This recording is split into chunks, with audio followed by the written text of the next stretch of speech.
Chosen One, understand that the persistent resistance you have faced was never random bad luck, but a coordinated campaign, because Warlocks connected to this Eastern Star are gangstalking you because they can't beat you on any level of spiritual or physical merit.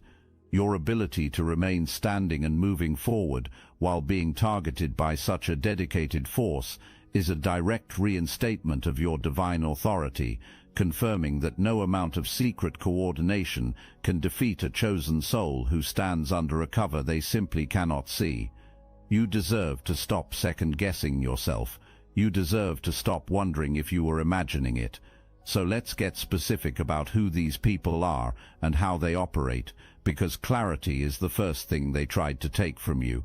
This is an organized network.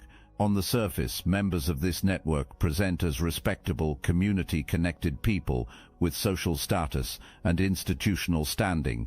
Underneath that surface, certain factions within this network practice methods specifically designed to identify, target, and drain people who carry genuine divine gifting.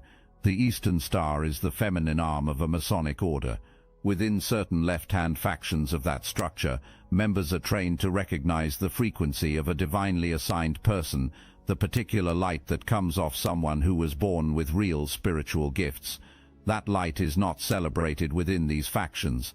It is treated as a resource to be harvested, and warlocks connected to these networks are enlisted to do the harvesting. Your name entered this operation not because of anything you did. You did not cross these people. You did not challenge them openly. You were targeted because of what you carry, your gifts, your frequency, your divine assignment, the thing in you that operates at a level their rituals cannot replicate, their money cannot buy, and their connections cannot manufacture. You made them feel exposed just by existing. Real power exposes counterfeit power, and instead of sitting with what that exposure revealed about themselves, they decided to eliminate the source. So they came organized, they came funded, and here is the detail I need you to hold. They came with absolute confidence. This network had a track record. They had run operations like this before. They had broken down targets who could not see the attack coming. So when they looked at you, no visible organization, no public network backing you up, they were certain you were going to be easy. Here is what most people do not understand about how the Eastern Star structure operates in situations like this. These organizations carry institutional memory. Intelligence about targets gets passed down through membership. When a senior member marks someone as a threat, that mark travels. Newer members inherit the assignment without always knowing where the original order came from. So what came against you was not one person's grudge running on borrowed time. It was a coordinated relay, different people carrying the same assignment at different stages, some of them not even aware of the full origin of what they were participating in. That is why it felt like it was coming from multiple directions simultaneously, because it was. And every time one approach stopped producing results, the gangstalking phase kicked in. Multiple observers assigned to study your energy, monitor your responses, look for a crack in the coverage. The information was pooled, new methods were chosen, the operation continued. Every single time their approach stopped producing results, it was because of what was covering you. This is the part that explains the seasons of your life that never made sense. Receive it not as victimhood, but as intelligence. They started with your finances, freezer work, jar spells, methods designed to put your abundance in a holding pattern, not destroy it outright, but suppress it. The goal was to make you feel like you were working hard and getting nowhere, to create a spiritual ceiling over your financial life that you could push against indefinitely without ever breaking through. Then they moved to your intuition. This was deliberate and strategic. Your greatest protection has always been your ability to feel when something is wrong, that God-given discernment, the internal alarm, the knowing that lives in your gut. That discernment is what stood between you and their ability to operate undetected. If they could fog your perception, you would have no clear target to address. You would feel drained, confused, and stuck with no explanation, which is exactly how they needed you. Then they targeted your solar plexus, the energy center of your personal will, your drive, your fire. A chosen one disconnected from their drive is a chosen one standing still, and a chosen one standing still is far easier to bury. They wanted you to wake up flat every day, unmotivated, hollowed out, running on empty without understanding why. Beyond the energetic attacks, entities were assigned to attach to your field and drain you on a continuous cycle. Your image was buried in dark places. Your name was attached to contracts built on death energy, and the operation reached into your personal life through people connected to you, people inside your circle who had ties to this network that you could not see. Now here is something that needs to be named clearly about what the Eastern Star left-hand faction specifically deploys. Certain trained members are instructed in the practice of destiny interference. The goal is not simply to harm you. The goal is to push you so far out of your own assignment, through enough ridicule, enough confusion, enough spiritual pressure, that you disown the gifts yourself, that you conclude the calling was imagined, that you decide to walk away and go quiet. And here is the part that makes it sinister. Once you walk away, they move into the space you vacated. They step into the position that was always yours. They claim the light you generated as their own, except it does not belong to them. It was never built for them, and it crumbles under them. But the attempt is always made. They did not just want to stop you, they needed you to stop yourself. Hold that, because here is what it reveals about you. A chosen one who can be talked out of their assignment through pressure and persecution is not a chosen one. They are someone who had gifts. A chosen one who holds the line, who keeps moving despite the pressure, who refuses to abandon the assignment no matter how heavy the atmosphere gets. That is someone the divine actually placed here with a mission that matters. Your refusal to quit was not stubbornness. It was proof of your calling. If this touched your heart and mind, hype this video so more chosen ones can receive this message. Now here is something else you need to carry forward. Everything this network sent toward you had to land somewhere. Every entity conjured was a living force requiring a host. Every dark method deployed generated energy that, by the laws governing such things, must return to its source if it cannot complete its assignment. And it could not complete its assignment because of what was covering you, so all of it went back. Up to this point, you have been watching the enemy's operation from the outside. You have seen the strategy, the funding, the dark confidence, and the escalating methods. Now here is the element they did not account for, the thing that made every single piece of what they built collapse before it could land. They only know how to recognize power that moves through human structures, lodges, orders, degrees, hierarchy, funded networks, sworn memberships. That is their entire framework for understanding authority and cover. And they genuinely believed that someone standing outside all of those structures was standing unprotected. What was covering your life does not operate through any human structure. It was already in position before your enemies made their first move. It does not need a meeting to coordinate. It does not need a membership role to authenticate. It does not scramble reactively in response to the enemy's choices. It was there first and it will be there last. Your ancestors knew.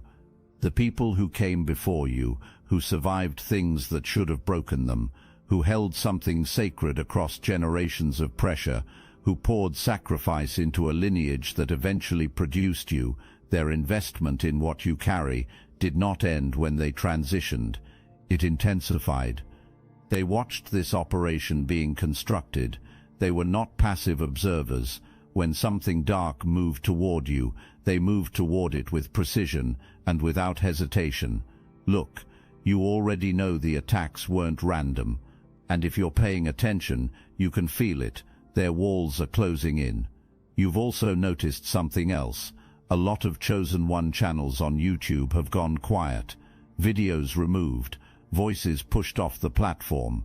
The mainstream media is cracking down on us, but we will not give up our voice. So let's talk about what we're doing about it.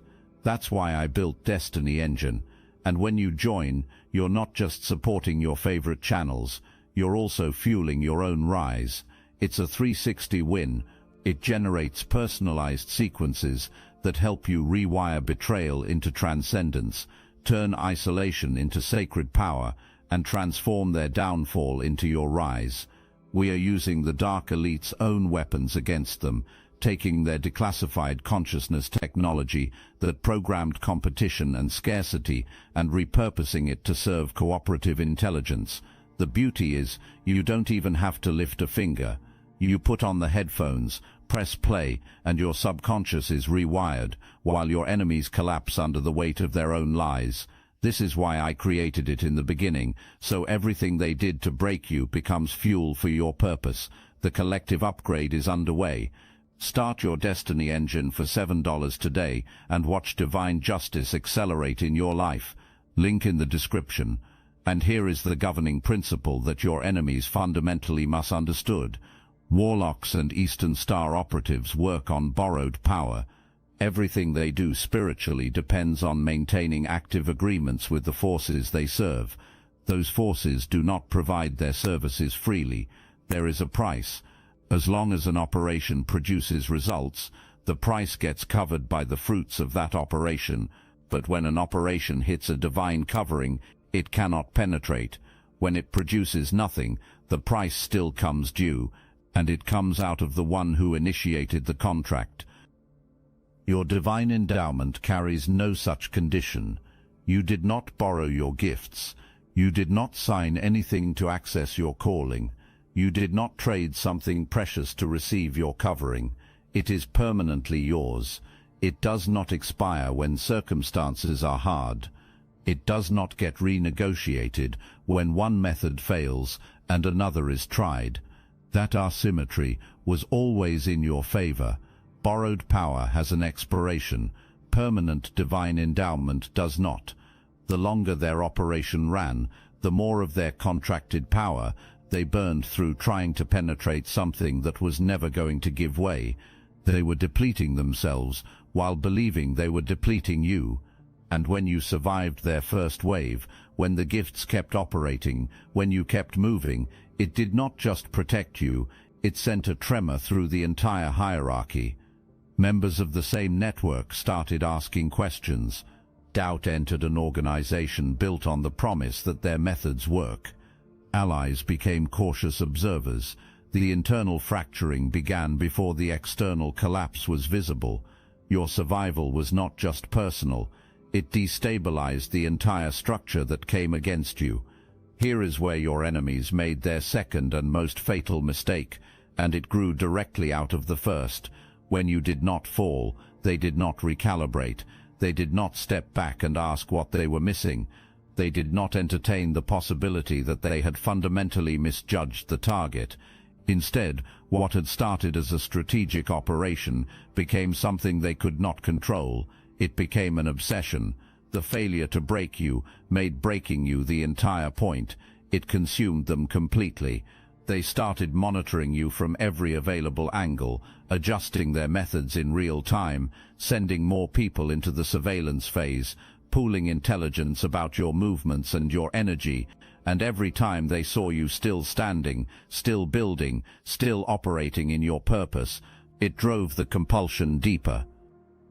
Here is what you need to understand about the gangstalking specifically. The word sounds extreme, but the mechanism is straightforward. When an operation is failing, the network shifts from attacking to watching. Multiple operatives are assigned to observe the target from different angles, some monitoring public activity, some attempting proximity through social connections, some focusing exclusively on spiritual energy to identify vulnerability windows. All of that intelligence feeds back to the center of the operation. You felt it as a general unease, the sense that certain people in your orbit appeared too conveniently, the suspicion that private information was reaching people it had no business reaching, the feeling of being studied rather than simply seen. That was not paranoia, That was your partially intact discernment, accurately perceiving a real operation, and the fact that you could feel it enraged them further. A target who can sense the gangstalking is a target whose intuition has not been fully neutralized, which meant their attack on your discernment had not worked the way they planned. Do you see the cycle that was running? Every failure drove a harder push. Every harder push hit the divine covering and failed. Every failure deepened the obsession, and the obsession opened a door that should never have been opened. A person consumed by obsession toward a divinely covered target does not remain in control of their own faculties for long. The entities they conjured and sent toward you, entities that returned without completing their assignment, needed a host. The path of least resistance for a displaced entity is always back toward the one who opened the door in the first place, the one who already had the invitation extended. The thing sent to possess you came home, to them. What looks from the outside like someone falling apart, the erratic behavior, the escalating desperation, the inability to think clearly, or sleep, or function with the composure they once projected, is what possession actually looks like in a person who thought they were in control of forces they were never equipped to manage. The tide turned, not loudly, not visibly at first, but in the spiritual structure of what was happening. The moment the obsession took over was the moment the operation began eating itself. Now here is what is actually happening in their world right now. Receive this clearly, not as cruelty, but as the documented consequence of a law that operates with complete consistency. The prestige image they maintained is unraveling. The elite positioning, the first-class social standing, the carefully curated reputation built on the promise of power and influence. People around them are beginning to feel the wrongness beneath the surface, and those people are quietly stepping back. The inner circle that once felt secure is thinning. Financially, the deterioration is real. The resources poured into dark methods against you generated no return, and the forces enlisted to carry out those methods have turned their collection efforts toward the one who hired them. Contracts entered in confidence are now being enforced against the person who signed them. Dark covenants do not offer grace periods. When results cannot be delivered, the terms of the agreement execute automatically and without mercy. Inside the network itself, the fallout is intensifying. The person who initiated this operation against you is being held responsible by the very members who once stood behind it. The organization that was supposed to be armor has become a tribunal. Blame is being assigned. Alliances are dissolving. People who participated are now creating distance while privately pointing fingers at the one who promised the operation would work. They cannot sleep. Their thoughts return to you constantly, not from love or regret, but from the dread of watching the karma close in while knowing exactly why it is happening. There is no confusion on their end about the cause. They know what they did. They know who they did it to. They know that what they are experiencing is the direct and precise consequence of the operation they chose to run. Some people connected to this operation have faced consequences that cannot be attributed to anything natural, and the person at the center is watching it unfold in real time, unable to reverse it, unable to buy their way out of it, unable to call in a favor that makes it stop. Remember the confidence they carried at the start, the certainty that you were an easy target. The celebration before a single move was made. That confidence is now the sharpest part of the consequence, because it was performed publicly. Promises were made to other members. The outcome was declared in advance. And now every person who heard those promises is watching the opposite unfold. Pride genuinely does go before the fall, and the height of the pride determines the depth of the fall. They built their certainty very high. You can calculate the rest. When a dark operation is launched against a divinely covered person and fails completely, the energy does not simply dissolve. The resources poured into that operation, the spiritual investment, the wealth spent, the power borrowed and deployed, have to go somewhere. By the governing principle of divine economy, the return flows toward the one the investment was targeting. What they tried to drain from you comes back amplified. What they tried to freeze comes back multiplied. The gifts they worked to suppress are being restored at a level that exceeds what was present before the suppression began. And the destiny they tried to swap, it is intact. It has always been intact. It was written for you before they existed. They never had access to it. They only had the delusion that they did. Here is the specific mechanism behind this. Every time a spell designed to block your finances hit the divine covering on your life and failed, the dark force that was contracted to execute the work still required payment. The operation produced nothing, but the fee remained due. That fee came out of the person who commissioned it. Every failed entity deployment, every bounced curse, every covenant entered to secure your downfall and left unfulfilled, each one extracted from the one who initiated it.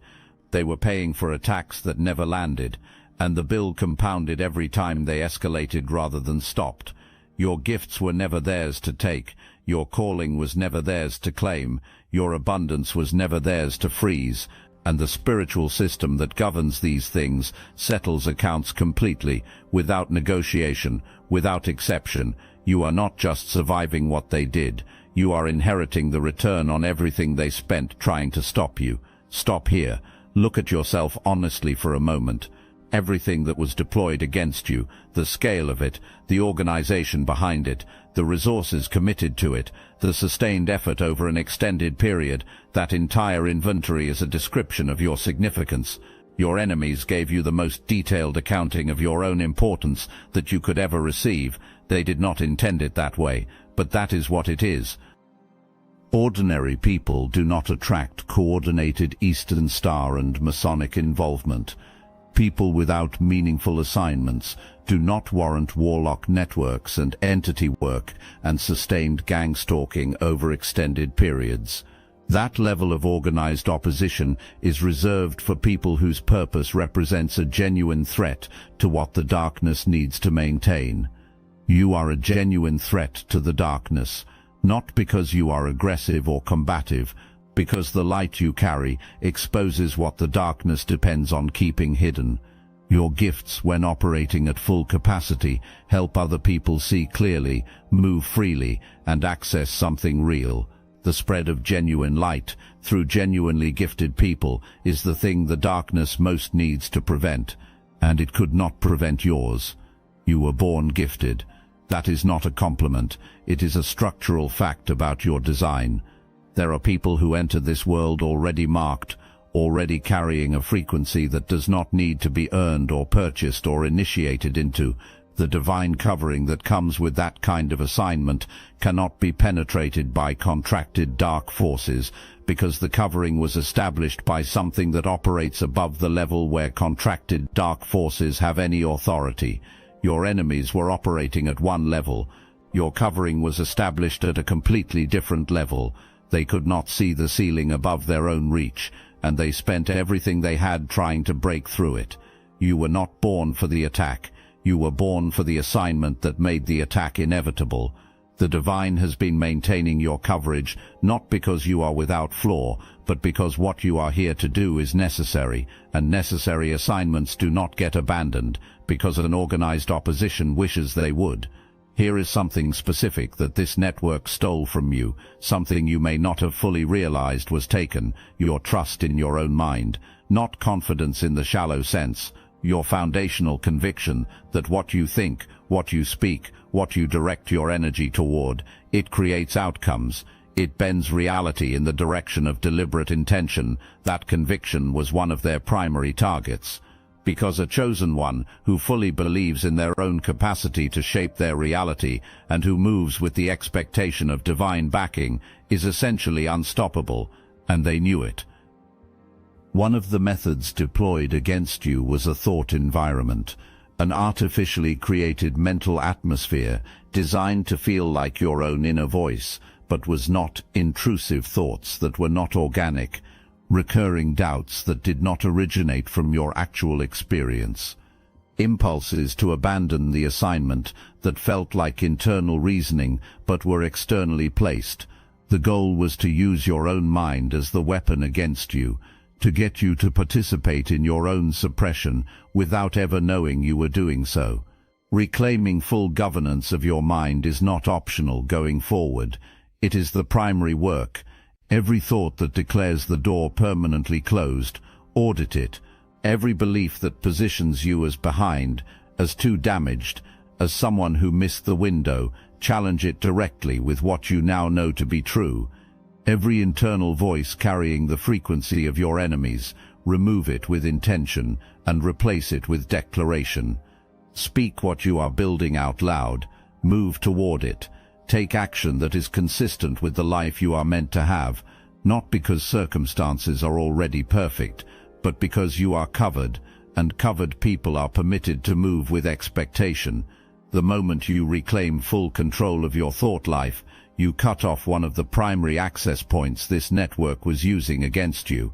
You also activate the most powerful creation force available to a divinely assigned person, the combination of clear intention, spoken declaration, and purposeful action. They tried to make you think yourself into defeat, think yourself into your golden era instead, deliberately, consistently, without apology. Your life going forward does not look like someone checking over their shoulder waiting for another attack. That posture belongs to people who do not know what they are covered by. You know now, and knowledge changes the posture completely. The most activated protection available to you is walking fully in your assignment. The covering on your life operates with particular intensity around the mission you were placed here to carry. The more aligned you are with that mission, the more impenetrable the covering becomes. Not because the path gets easier, but because you are moving with the current of what was written for you. Opposition that runs against that current destroys itself in the attempt. There is a spiritual restraining order on the people who came against you. The access they previously had to your energy, your orbit, your space, it has been revoked. Not because you are hiding, because the jurisdiction over your life does not belong to them, has never belonged to them, and that boundary has now been formally enforced at a level they cannot appeal. Gangstalking loses its functional power the moment you understand exactly what it is. The psychological component of the operation depends entirely on you not knowing. It depends on you dismissing your own perceptions. It depends on you translating coordinated interference into a series of disconnected bad luck events. The moment you see it clearly, the moment you name it accurately and stop absorbing it as personal failure, the confusion-based element of the attack collapses completely. You cannot be gaslit by an operation you have already identified. You cannot be disoriented by a strategy you have already mapped. Your clarity is their defeat. Your settled certainty about who you are and what covers you is the one thing they most needed to destroy, and the one thing they never managed to touch. Everything built against you is dismantling. The coverage you carry does not take breaks. It does not weaken under pressure. It does not get renegotiated when new methods are tried. It holds, as you have already proven by being exactly where you are right now. Here is something worth receiving, something that was happening alongside everything you were enduring. Other chosen ones were watching you, not the network monitoring you with hostile intent.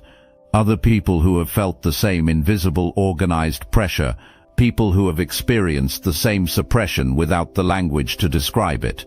People who have been questioning their own perception for extended periods, wondering why they could not break through, sensing something deliberate behind the resistance they were facing.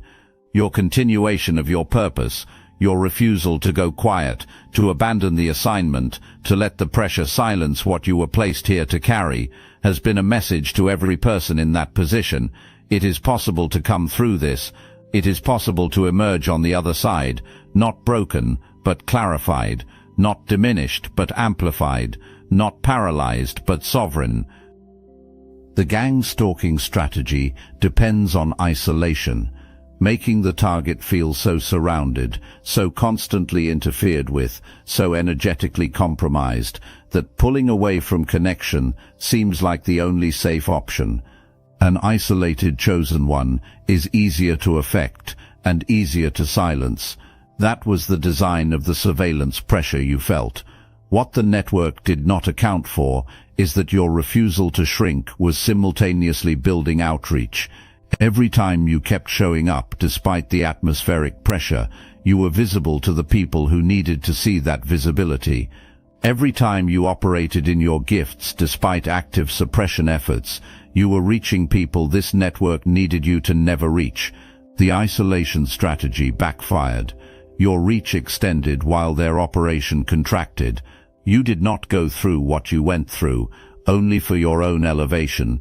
The authority that comes from having survived organized dark opposition and standing on the other side with gifts intact, calling intact, fire intact.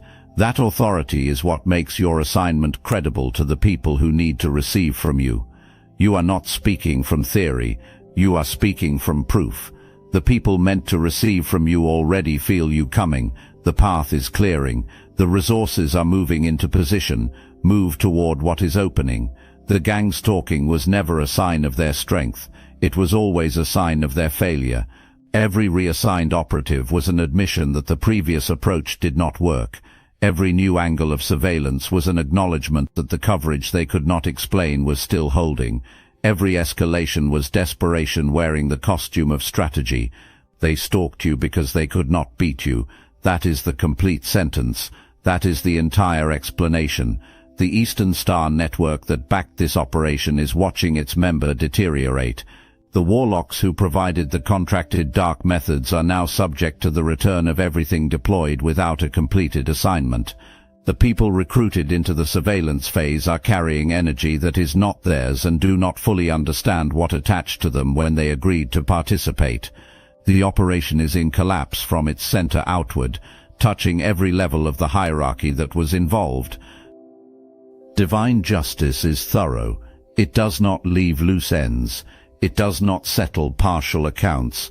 Every piece of what was built against you will be completely dismantled, not because you demanded it, because that is how the governing principle operates when borrowed power is used against permanent divine endowment.